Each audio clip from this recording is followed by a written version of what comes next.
Magandang hapon mga kabay. So meron po akong estimate dito mga kabay, 39200E. Ayan. Ang model nito mga kabay, DWE8100S. Ayan. Yan po yung model mga kabay. So yan mga kabay, gumagana po ito mga kabay. Hindi ko alam kung bakit dinala ng customer. Ayan po, pati-testing natin.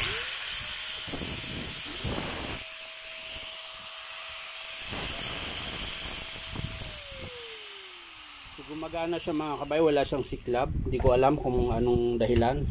Pero bubuksan pa rin natin mga kabay para malaman natin kung anong sira. Baka naman ito lang ang ipapaayos niya. Ayan po, yung wire niya. Labas na po kasi. Pero bubuksan pa rin natin para sigurado. So tara mga kabay, samahan niyo po ako. So mga kabay, bubuksan na po natin. Haba pa ng carbon.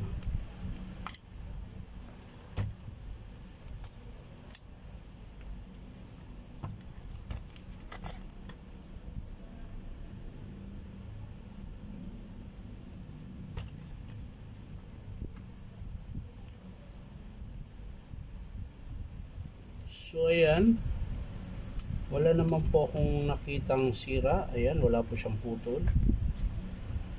Ayan. Hindi naman po maluwag yung spring niya mga kabay, okay pa. So ayan. So baka ito lang po. Ayan mga kabay. Wala naman po siyang sira mga kabay, wala pong tama. Ayan, hindi ko alam.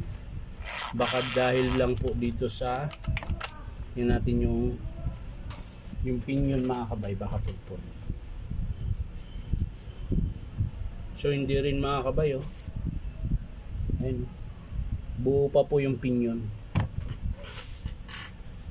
Sa carbon, lagpas pa sa kalahati mga kabay yung carbon. So baka ito lang yung sa wire niya, sa wiring niya. So ayusin na lang natin yung wiring niya mga kabay.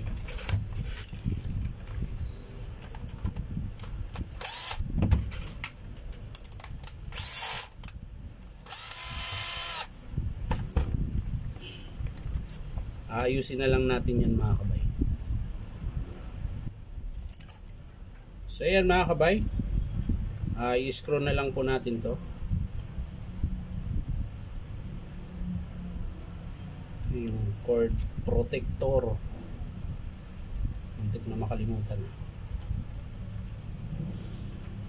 So yan, pag ganyan siya, so dito ang malapit. Ayan,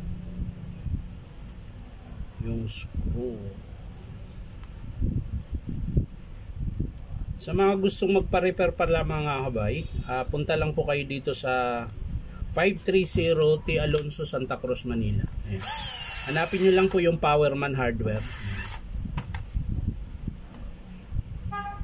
Pwede rin pong halimbawa kung nagmamadali kayo, pwede namang maantay mga kabay, basta makiusap lang kayo, pwede namang antayin, lalo na pag malayo kayo mga kabay. Ayan. Talagang sinisingit ko po yun mga kabay pag medyo malalayo.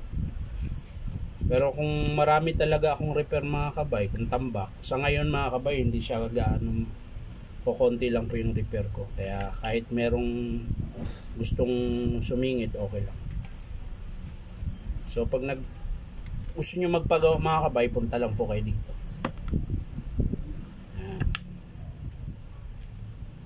So yan na mga kabay, naibalik ko na po yung ano niya. So yung cord clamp na lang po. Parang nawala pa. Yun. Nalaglag pa. Nalaglag pa ang cord clamp. Ayan. So yan mga kabay, hintik pa mawala yung screw.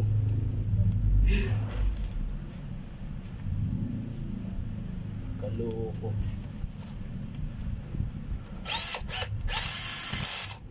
Yun. So, kakabit na natin yung sa field coil yung mga kabay.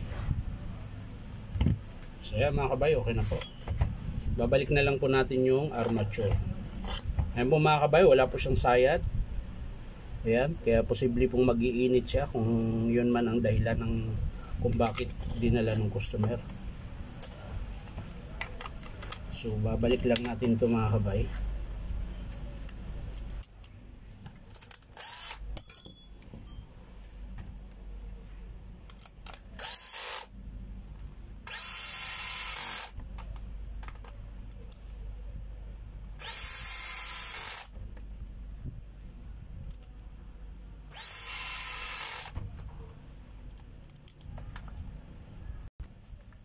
So yan mga kabay, papaanda rin po natin.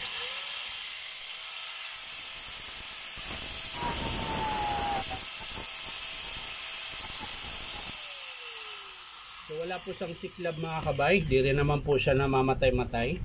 So ibig sabihin po talaga, wala po siyang sira. Yan. Hindi ko lang alam kung bakit dinala to ng customer. Ayan, dalawa po ito mga kabay. Bali cut off po yung isa. Yung po isusunod ko na repair mga kabay. So isasara ko lang po ito mga kabay.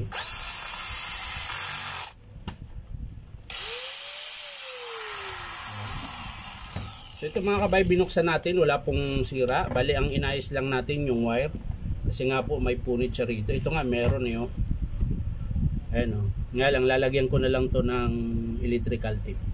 So yan lang po mga kabay, maraming salamat sa panonood at palike and share na rin po. At syempre subscribe po ito aking YouTube account na Inom Tabay. So maraming salamat, bye.